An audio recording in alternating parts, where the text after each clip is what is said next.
Olá, sejam todos muito bem-vindos. Estamos no ar com o nosso boletim de mercado sem o mercado. Lá nos Estados Unidos é feriado hoje, portanto, sem a referência dos negócios lá na Bolsa de Chicago, mas aqui no Brasil um movimento até interessante, atípico, já que sem referência de Chicago o produtor resolve esperar um pouquinho para ver o que vai acontecer, mas parece que dessa vez o produtor não está muito querendo esperar não. Vamos entender o que aconteceu. Quem traz mais detalhes para a gente é o meu amigo Vlamir Brandalize, lá da Brandalize Consult. Está aqui o Vlamir com a gente. Bem-vindo, Vlamir. O que aconteceu nesse feriadão nos Estados Unidos? O produtor brasileiro resolveu vender. O que você viu ao longo do dia aí, Vlamir? Boa tarde, Alex. Boa tarde a todos. Olha, Alex, é um caso atípico, que nem você falou, mas é que é a condição do produtor hoje. O produtor tem muita soja ainda para comercializar e agora ele está entrando na realidade do mercado, né? Ele vê que a safra realmente foi grande, ele tem que ir aproveitando os momentos que dá uma altinha. E hoje o que a gente viu aí de balcão, Alex, é que eu estava pagando de R$ 2 a R$ 3 melhor que sexta-feira. E isso acabou atraindo produtores, temendo que aí agora, quando o mercado abrir efetivamente Chicago amanhã, ele possa entregar parte dos ganhos da sexta-feira. Então, produtor indo para o mercado para fazer caixa, muita gente tem dívidas ainda nesse final de maio, começo de junho. O pessoal foi a campo aí, hoje mesmo sem Chicago, a nível de balcão, estamos tendo negócio. O pessoal comentou em negócio, fixações de produtor de balcão, né? Enquanto nos portos está tudo parado. A maioria do mercado de porto praticamente não teve movimento, não tem indicativo nem de prêmios em Chicago. Então, o pessoal na calmaria aí nos portos, mas nos balcões, alguns negócios fluindo, Alex. O pessoal aproveitando e outros ainda aproveitando até fazer algumas trocas aí por insumos nesse momento aí de alta, de alta em reais. Então a relação de troca até ficou um pouco melhor hoje que na semana passada. E o pessoal aproveitando e não deixando o cavalinho encilhado passar, né? Pois é, Vlamir, quando a gente fala desse número de balcão ou de preço de balcão, a gente está falando que patamares aí? Olha, hoje as indicações aí começaram aí segunda-feira, ali na região das Missões Gaúchas, na faixa de 123, 124 em alguns casos. Os níveis maiores do Rio Grande do Sul aí perto da indústria, na fixação até 129, perto do Porto de Rio Grande ali na região de Pelotas, também perto de 129, todos eles valorizados. E também pegando o restante do Sul, aí Santa Catarina, Paraná, Sudeste, São Paulo, Minas Gerais, variando de 118 até 130 aí na região de Ponta Grossa, aí que paga no balcão um dos níveis melhores. Então também melhorado os níveis aí de R$ 2 acima da sexta-feira. Isso é meio geral, aí a gente viu com um produtor aí participando, aí aproveitando, porque quer queira ou não, esses R$ 3 é praticamente 3% quase aí a mais, né, que sexta-feira. Isso na relação de troca por insumos acaba valorizando a soja, precisando menos soja aí para comprar os pacotes de insumos aí que estão girando, né? O produtor agora viu que caiu muito o valor dos fertilizantes defensivos, então ele já está começando a ter consciência que não dá para deixar para a última hora, mais para frente aí vamos ter uma alta de novo, ver o adubo e defensivos, recuperar a parte desses valores que eles entregaram. Provavelmente eles vão evoluir um pouco aí no meio do ano em diante. Não vai ter aquelas cotações altíssimas do ano passado, mas provavelmente também não vão estar tão baixas que nem estão agora, né, Alex? Agora é final de ano fiscal de boa parte das empresas, e elas estão fazendo as últimas promoções do fim de ano para exercer esses últimos prejuízos que eles alegam. Depois o mercado volta a retomar o ritmo normal, né? Ô Vlamir, daí você ponderou que Chicago pode abrir amanhã de forma diferente. Mais estressado? O que tem aí no radar, Vlamir? Olha, uma parte que os produtores estão querendo vender é que os produtores também começam a olhar o clima americano, né? Estamos no mercado de clima, agora a safra já na reta final de plantio lá, e semana passada, vinha indicando que ia ter 7 a 10 dias de tempo seco e temperaturas altas e crescentes. Agora, nessa primeira previsão de clima dessa segunda-feira, já mostram chuvas em parte do meio oeste americano, entre quinta, sexta e sábado, e já temperaturas não tão altas, então o clima acabou dando uma mudada nesse começo de semana. E isso provavelmente pode influenciar amanhã no mercado, né? se os investidores olharem para esse lado do clima, pode até liquidar e buscar lucros aí das posições que se protegeram na sexta-feira, e o mercado de Chicago pode entregar parte dos ganhos aí do último pregão, né? Então o mercado aí poderia trazer aí uma pressão também de queda aí nos níveis internos, né? Então por isso que hoje o vendedor aqui, o produtor, foi para buscar balcão, fazer suas fixações, e lá em Chicago o pessoal de olho no clima, com chances de começarmos a semana com valores um pouco menores. Torcemos que não aconteça, mas como é mercado de clima, e se o clima amanhã amanhecer já com as previsões que vai ter as chuvas na quinta, sexta, sábado, é provável que tenha pressão de baixa por causa dessa chuva e o calor se afastando um pouco lá das lavouras, né, Alex? De uma forma geral, Vlamir, como é que estão as lavouras americanas e em termos de qualidade? Chover ou não chover faz diferença nesse momento? Faz diferença, porque a safra americana está indo para a reta final de plantio, né? Os estados mais importantes estão indo para mais de 90%, 95% plantado, ou seja, final de plantio. Nesse momento, os produtores precisam de umidade no solo e temperaturas amenas, não pode ter muito calor, né, Alex? Se as temperaturas começarem a subir de 30, 33, 35 graus, certamente vai ter morte de plantas, né, que está germinando, não germina direito, acaba morrendo as plantas ali com calor extremo, e aí diminui o número de plantas por metro, por hectare, isso afeta a produtividade. Então, o produtor hoje é preocupado, principalmente com o clima, né, Alex? O produtor está preocupado com o clima, com temperatura, aliás, né? O clima é o geral, porque as temperaturas vinham altas aí, e ela está muito cedo para ser temperaturas altas, ainda nós estamos em maio, né? O temor deles é que junho seja um mês muito quente, julho, e aí pode trazer problemas.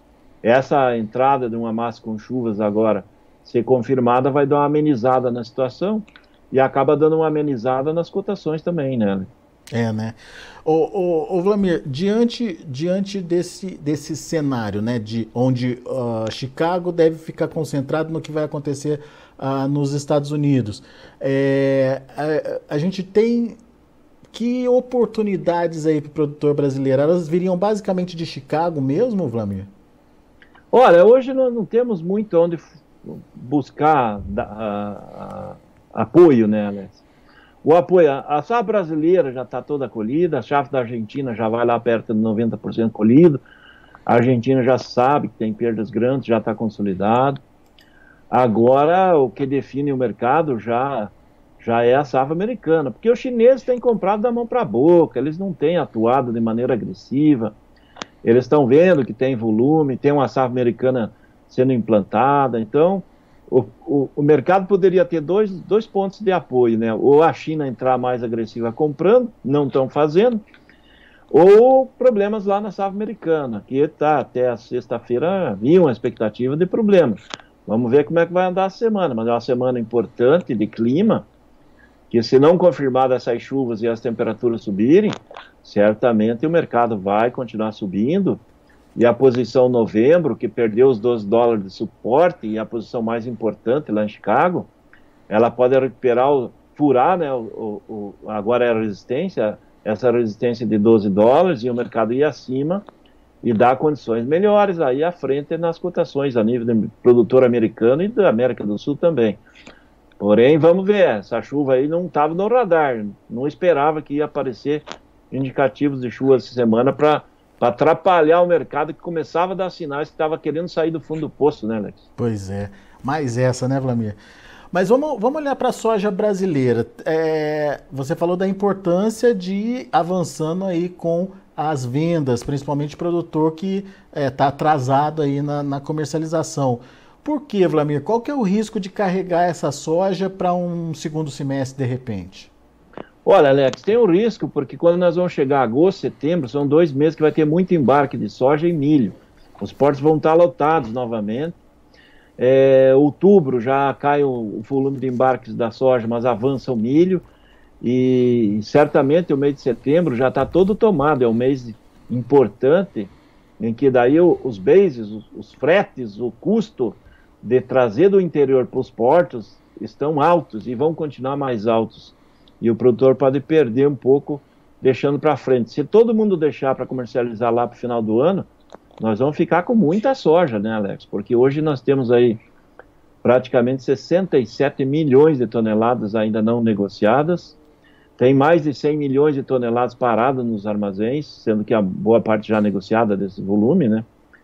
E a comercialização, ela está andando em ritmo lento, né? Pode ser que nós vamos passar a virada do ano, o ano comercial, com os maiores estoques da história brasileira de soja. Tudo isso acaba pressionando a cotação para frente. Então, o produtor tem que ir aproveitando as oportunidades, porque ainda tem boa parte dos produtores, Alex, que precisa comprar os insumos para a nova safra e para a nova safrinha. E os insumos, na relação de troca, soja por insumos, está muito boa a relação. E talvez no segundo semestre, mesmo que a soja continue crescendo 1, 2, 3, 5 reais, mas os insumos podem subir muito mais. E aí a relação de troca fica desfavorável para o produtor. Isso que a gente tem alertado, para o produtor olhar, ver, para se garantir, não deixar para a última hora. Porque todo mundo deixar a sorte que tem aí para vender lá em agosto em diante, e daí comprar os insumos na última hora, certamente a soja vai estar menos valorizada e os insumos mais caros. Aí a relação de troca daqueles pacotes de insumo vai superar lá os 30 sacas por hectare. Aí a situação do produtor já fica mais complicada. Hoje não, hoje o produtor consegue fazer uma relação de troca boa, e aí ele fica tranquilo, ele pode dormir tranquilo com os insumos já garantidos, e uma parte da soja deixar para vender para frente. A lógica é, o mercado do segundo semestre vai ser melhor? Tudo indica que sim. A questão é, será que a soja do segundo semestre vai poder comprar o mesmo volume de insumos que está comprando agora? Isso é uma dúvida. Eu acredito que talvez não compre. Talvez então garantir pelo menos a troca aí, o básico, o custo de produção. Exatamente, é isso que a gente está vendo. Alguns produtores estão fixando balcão aí, fazendo esses fechamentos para começar a garantir aí os insumos para a nova safra. Por isso que hoje foi um dia de negócio. Então o produtor precisa de dinheiro para pagar dívidas que vencem agora nessa virada de maio para junho, e alguns estão já garantindo aí os fertilizantes, os defensivos, que vão usar na nova safra. Ô Vlamir, mas essa relação de trocas, ela melhorou em relação ao ano passado? Estou perguntando porque o ano passado foi fora totalmente da curva, né? Fertilizante explodiu, estava muito alto, enfim. Ela melhorou em relação ao ano passado ou ela melhorou a ponto de estar equiparada aí com a média histórica, digamos? Olha, Alex, a relação de troca hoje é muito melhor que o ano passado. O ano passado a cotação da soja estava lá em 180, 190, estava lá nos níveis históricos, né? Uhum. Mas mesmo assim a relação de troca para o produtor ano passado estava bem inferior a hoje, porque o ano passado o fertilizante chegou a andar acima de 7 mil reais a tonelada. Hoje varia de 2 a 3 mil aí a maioria dos fertilizantes. Caiu bastante. Então, o fertilizante caiu muito mais do que a soja, e alguns defensivos principais que os produtores usam também caiu muito. Tem defensivo aí que o produtor usa muito, que o ano passado chegou a rodar R$120 o litro. Hoje você fala em 20, 30. Então, veja quanto caiu. Então, é por isso que a gente coloca. Hoje a relação de troca está boa. Para frente, no segundo semestre, talvez não esteja tão boa que nem está agora, né? Por isso que o produtor tem que fazer as contas, tem que sentar, ele tem que ver, quer dormir tranquilo, quer dormir com a garantia dos insumos, quer já pensar na safra que vem.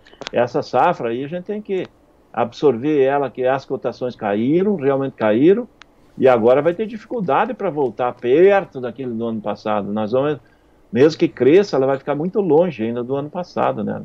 Então, primeira providência é garantir o custo de produção.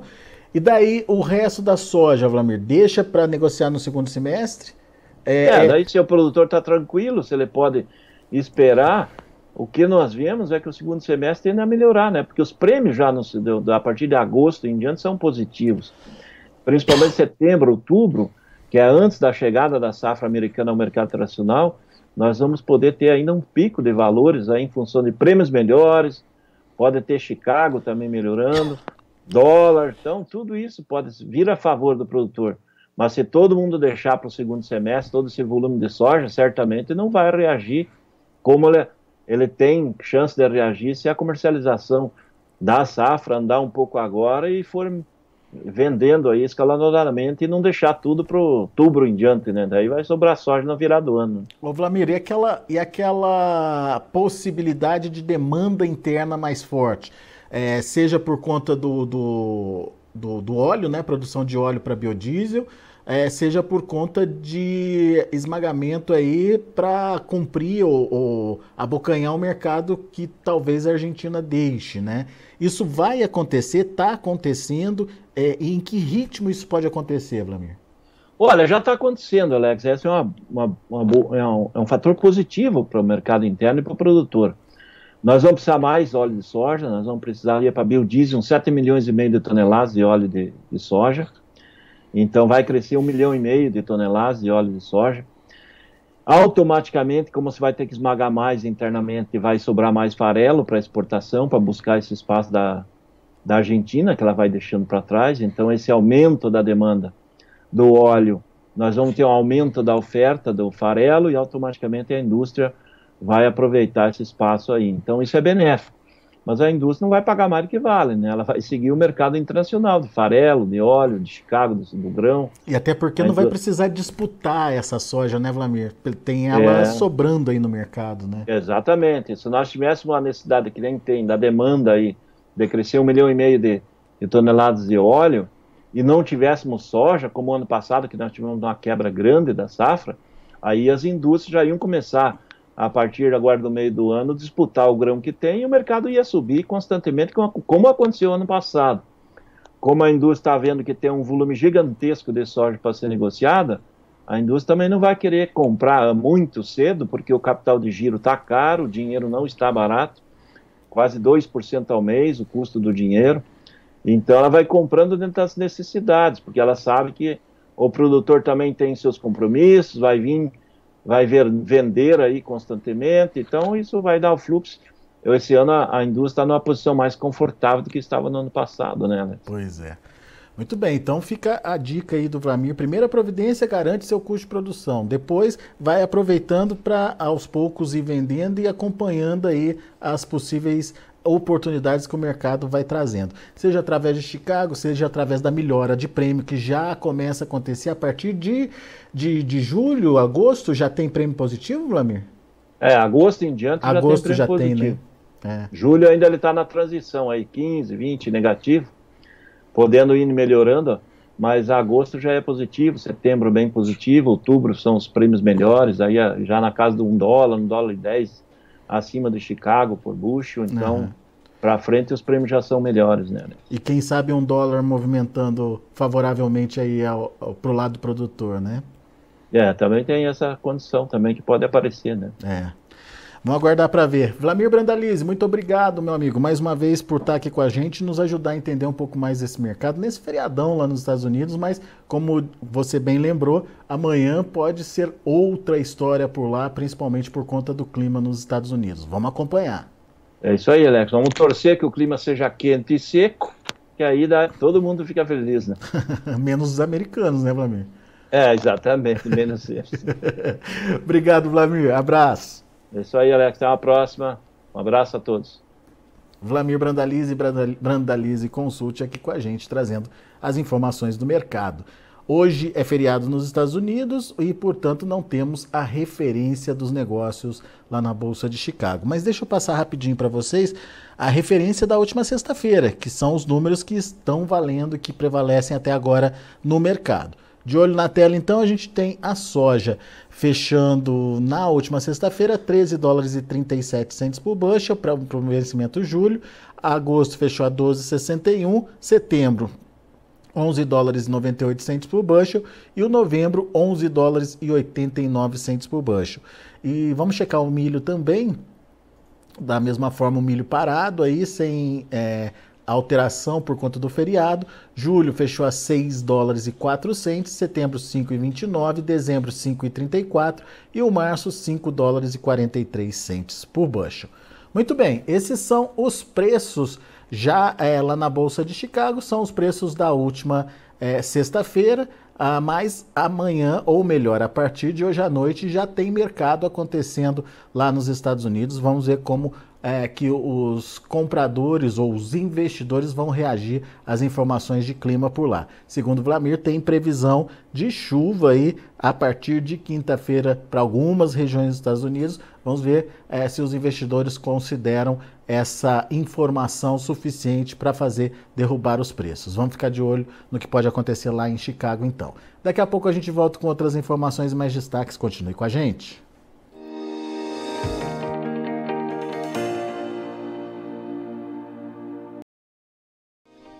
Se inscreva em nossas mídias sociais. No Facebook, Notícias Agrícolas. No Instagram, @Notícias Agrícolas. E em nosso Twitter, @Norteagri.